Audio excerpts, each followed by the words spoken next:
Bonjour monsieur. Oui, bonjour. Je viens vous voir aujourd'hui pour vous poser deux questions concernant la Bible. Mais c'est quoi la Bible? Et c'est quoi l'Apocalypse verset 13, là où on parle de la bête? C'est-à-dire l'Apocalypse 13. 13, ouais, 13, ouais, là où on parle de la bête. Oui. Et c'est quoi d'abord la Bible? Oui, premièrement, on va commencer sur la Bible parce que beaucoup de gens ne savent pas ce qu'est la Bible. Surtout, je peux parler des Africains et autres contrées qui se battent pour la Bible. Il y a des guerres, des ouvrages sacrés. Là-bas, c'est le Coran qui est comme ça. De l'autre côté, c'est la Bible qui est comme ça. On parle du sacré et du profane. Mais qu'est-ce que la Bible? La Bible, c'est un mot savant qui signifie bibliothèque. C'est comme si vous partez dans une bibliothèque et vous choisissez votre livre. Donc, il y a plusieurs livres dans la Bible. Et pourquoi de ne pas choisir son propre livre si tu es trouvé dans une bibliothèque? Quand vous ressemblez ces ouvrages, vous avez la Bible en main.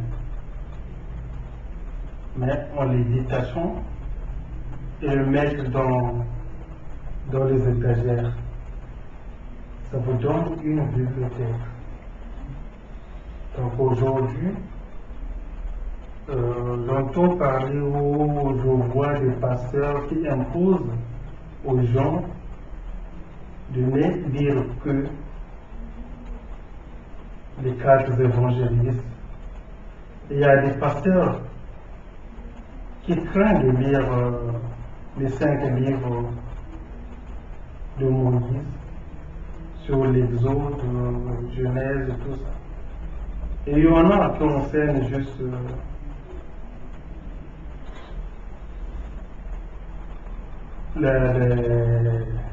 l'image de la chrétienté, comme ça. Il y en a qui refusent de lire même l'Apocalypse. Mais pourquoi ils refusent? Ils ont peur? Et parce que dans la Bible, il y a quoi? Il y a des ouvrages que la majorité ne savent pas. Quand tu prends le livre de Daniel, Daniel avec ses adeptes, ils étaient végétariens. Ils ne mangeaient pas la viande. Tu vois?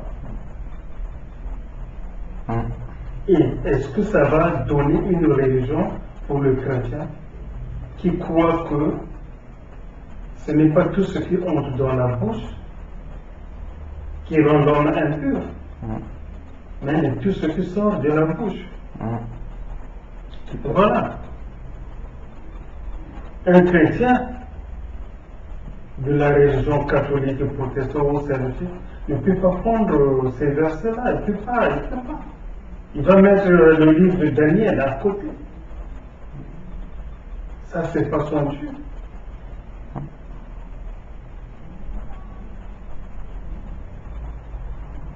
Et pour un clavier praticien, qu'est-ce qui va lui plaire? S'il rentre dans une bibliothèque, il va prendre les 5 livres de Moïse. Ça va lui plaire. Des sacrifices, des offrandes. Un veau de saint celui qui pratique le vaudou, et sur des religions endogènes d'Afrique. Comme le lemba que vous pratiquez. Oui, ça va lui plaire. Ça va lui plaire. Parce que Moïse le faisait. Moïse aussi, il offrait un gibier à l'esprit Azazel, un esprit du désert. Même s'il offrait quelque chose à Dieu, il pensait aussi à un esprit qui est dans le désert. Il faut faire l'équilibre. C'est ça. Donc, c'est le secret des grands praticiens, ceux qui font la spiritualité avec la phytothérapie, massothérapie. Je parle surtout des Africains. Oui. Bon. Et tu verras que il va se plaire aussi au livre de Tobie, l'histoire de Tobie et de Tobias. Mais pourquoi les pasteurs, ils n'en parlent pas Mais je parle de livres qui se trouvent dans la bibliothèque. Ouais. Que vous choisissez. Oui. Parce que quand tu arrives dans une bibliothèque, on ne va pas t'imposer, non, il faut prendre juste le livre des gens. Il ne faut pas prendre le livre d'Ézéchiel, juste le livre de l'histoire de Jésus. C'est impossible. C'est une bibliothèque. On est libre de choisir son livre. C'est ça l'histoire de la Bible. Il n'y a pas de question que la Bible, il faut lire juste le Nouveau Testament. Il n'y a pas de nouveau sous le soleil. Il n'y a que de l'ancien. Non. La loi reste toujours la loi. Ici aujourd'hui, on est du non, au temps de Moïse, c'était pas bien, ils offraient des animaux. Maintenant, Jésus est venu, il a offert son corps, il a donné son corps en rançon. Mais qui mangeait le corps des animaux avant et aujourd'hui, qui mange l'être humain? Parce que après avoir mangé les animaux, il s'est dégoûté des animaux parce qu'on offrait beaucoup des animaux. Il a préféré de manger l'être humain et de boire son sang. En plus, son fils. Si vous prenez des exemples comme ça, vous allez encourager la sorcellerie. Comment voulez-vous qu'un Dieu qui mangeait des animaux, qui prenait des animaux en offrande, et l'odeur de sacrifice qui montait sur ses narines, ça lui plaisait, et après, il va demander de bouffer son propre fils. Parce qu'il a donné son corps.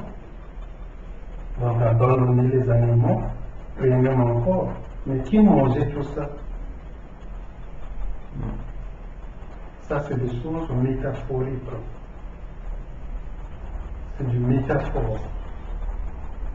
Et d'abord l'histoire de Jésus qui a sacrifié son corps, c'est pas pour Jésus.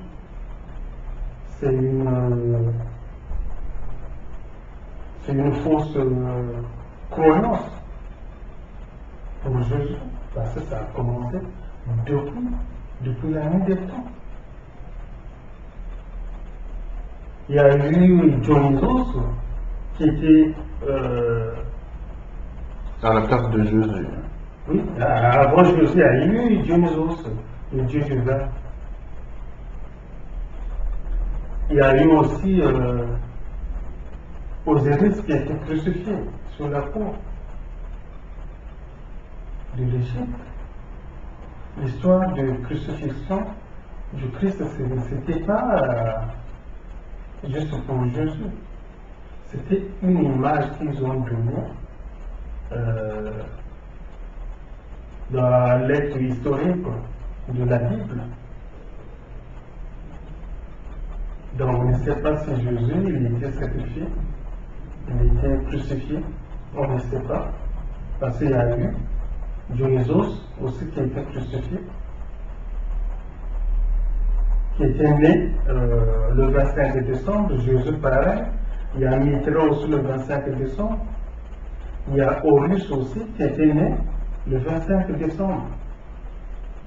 Je ne sais pas à qui appartenait cette histoire.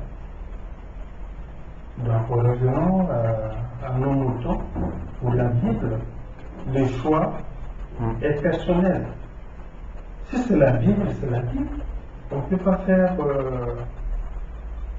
quoi que ce soit d'imposer aux gens.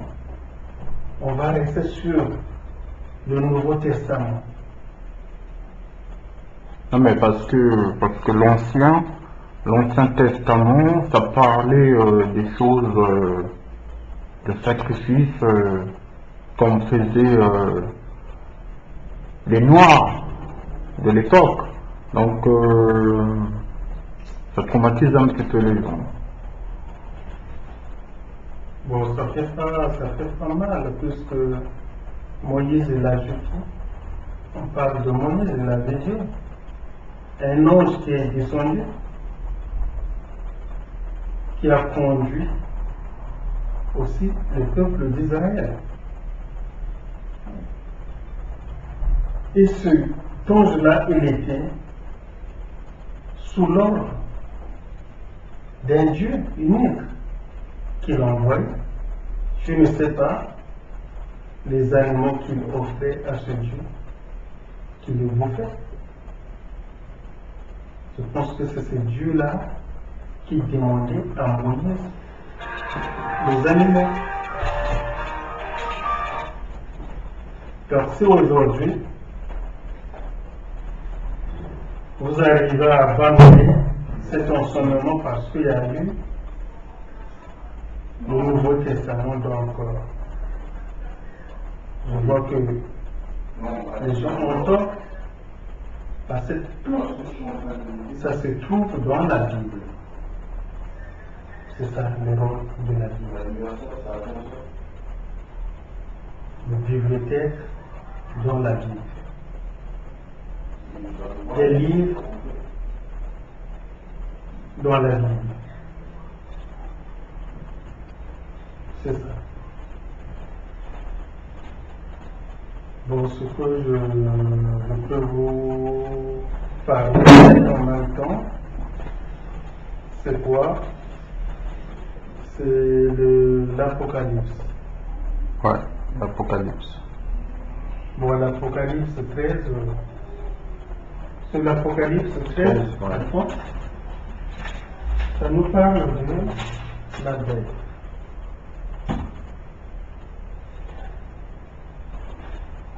Bon. Là, pour comprendre l'Apocalypse, ça parle de la bête. Donc, du verset, Apocalypse 13, verset 1 jusqu'à 18. Donc là, ça nous parle des gens qui ont vu une vision sur les bêtes. Et avec le signe de 666, le nombre de la bête, 666.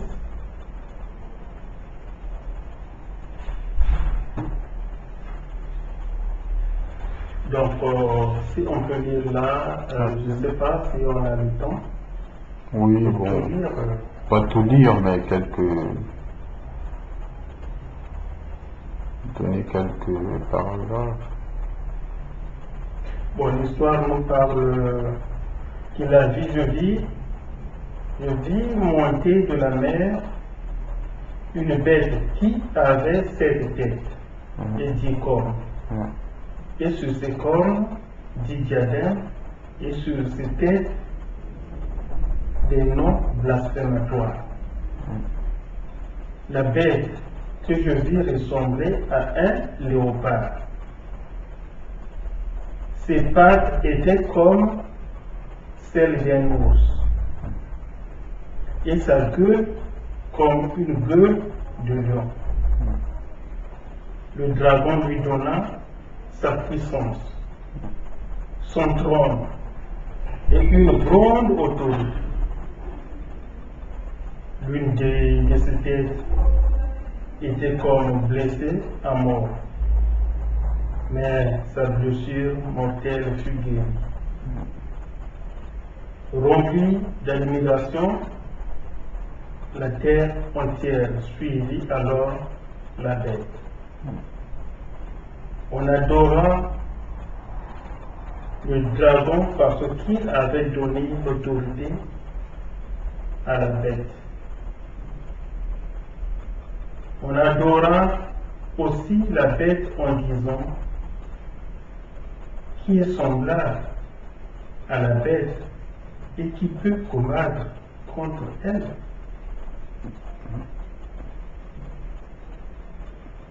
Il lui fut donné une bouche qui proférait des paroles arrogantes, blasphématoires.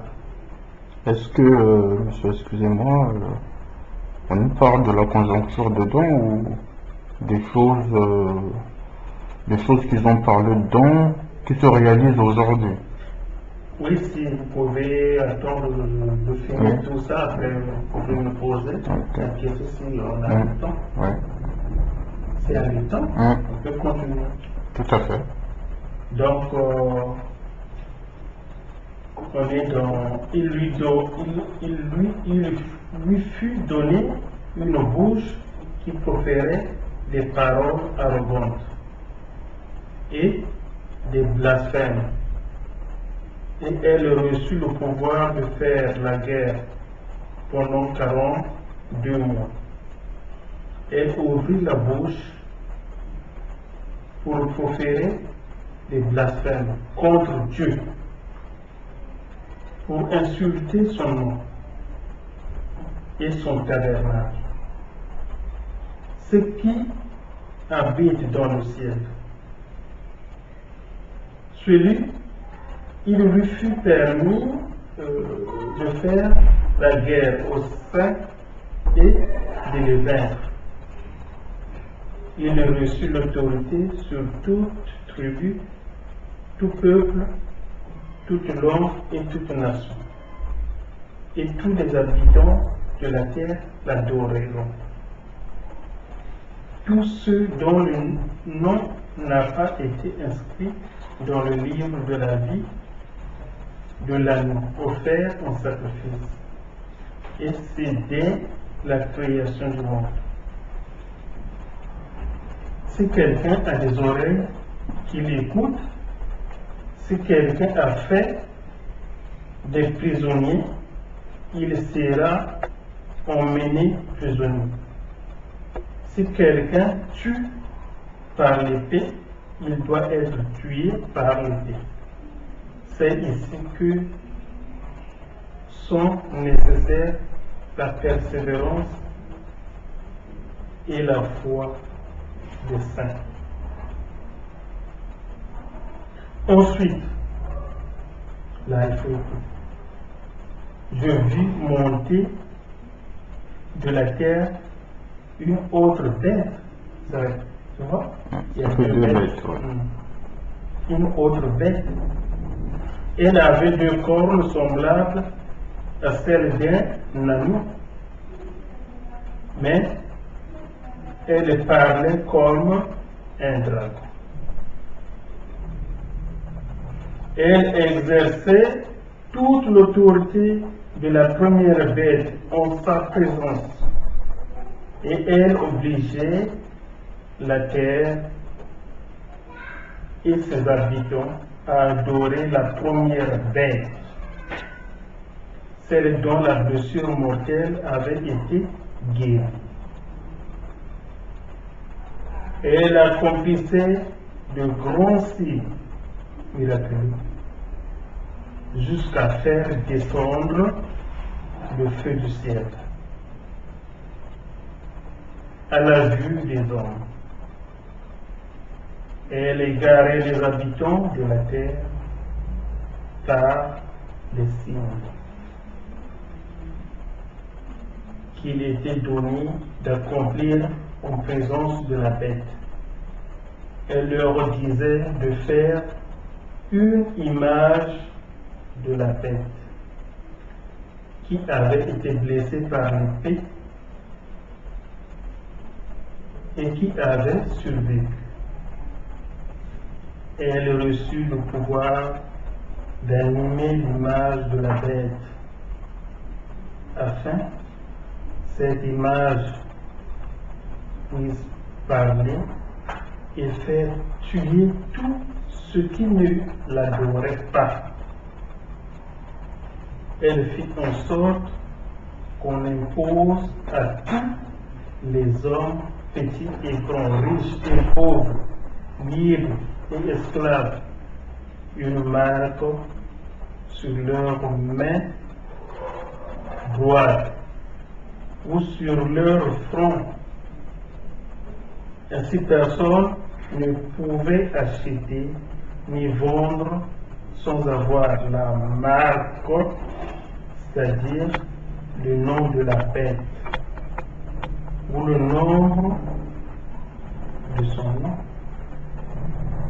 Il faut ici la sagesse. Que celui qui a de l'intelligence déchiffre le nombre de la bête, car c'est un nombre d'hommes. Son nombre est 666.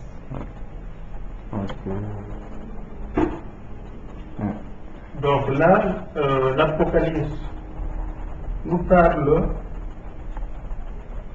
d'une bête. Parce que si l'Apocalypse nous parle d'une bête, il ne faut pas voir juste la bête telle qu'on connaît des bêtes. C'est une forme, si on parle de la bête, c'est une forme de la féminité qui s'élève sur la terre, qui a la domination sur toute une nation, ni sur le plan politique, économique et social. Parce que il a dominé la terre. Ici, on parle pendant 42 mois.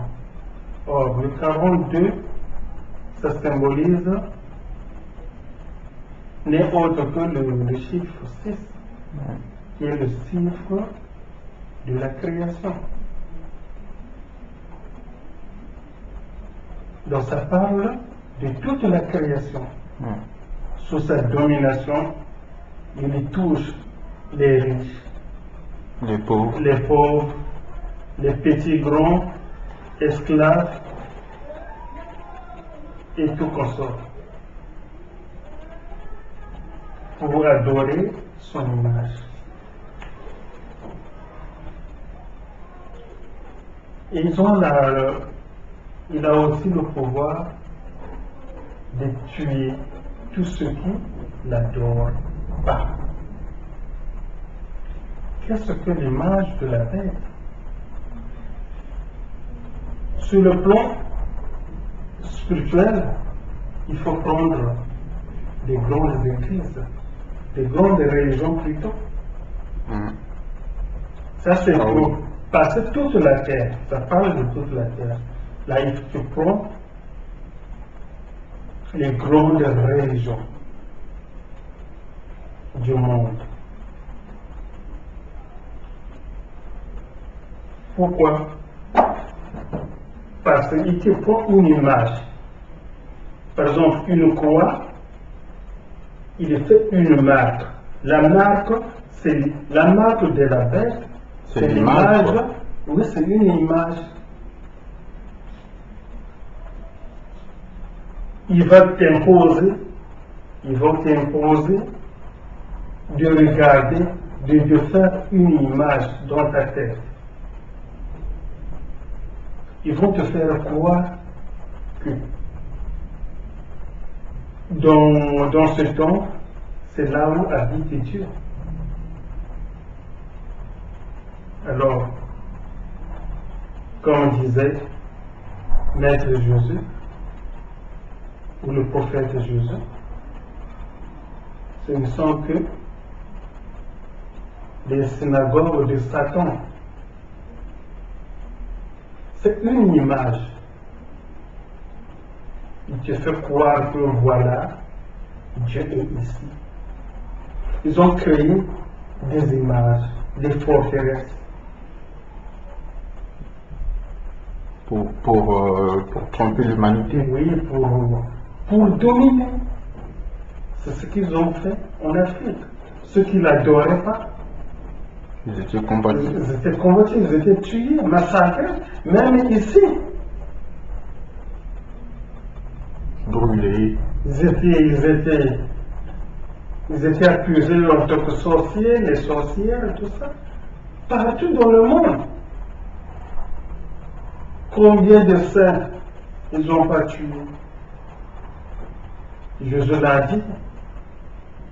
Vous tuez les prophètes, vous construisez en même temps leur tombeau.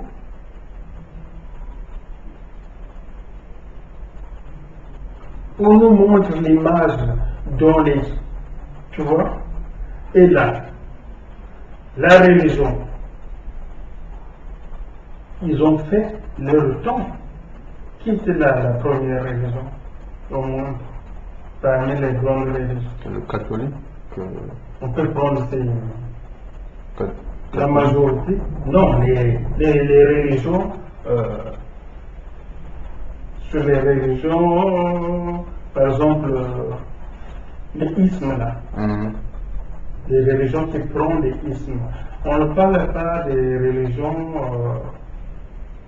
endogènes en Afrique ou non, Isme qui commence par. l'isme là, tous ces ismes là. Je vois, tu vas regarder que ils ont la même image, la même histoire. Quand tu prends l'islam, ils ont les mêmes. Malgré ils changent. Ici c'est Adam, de l'autre côté Ibrahim. C'est les noms que tu Joseph et Youssef. Là-bas, Youssef, Joseph, Jésus, Issa, Moïse, Moussa. Rien ne change. C'est les mêmes prophètes. Rien ne change. Ça ne sert pas de faire la guerre. Là-bas, on dit la banane de l'autre côté, on lui donne un autre nom. De l'autre côté, on dit papaye.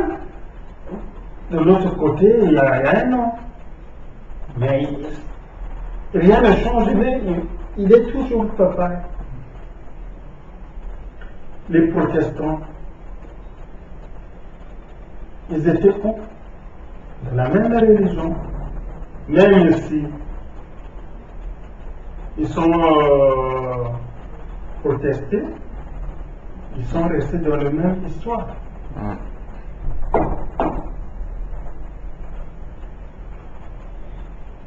Et quand tu prends leur Dieu, voilà l'image de leur Dieu. Il y a des dieux qu'on voit. Ce sont les dieux du temps. C'est les dieux du temps. Parce que si tu prends un dieu comme le dieu des chrétiens,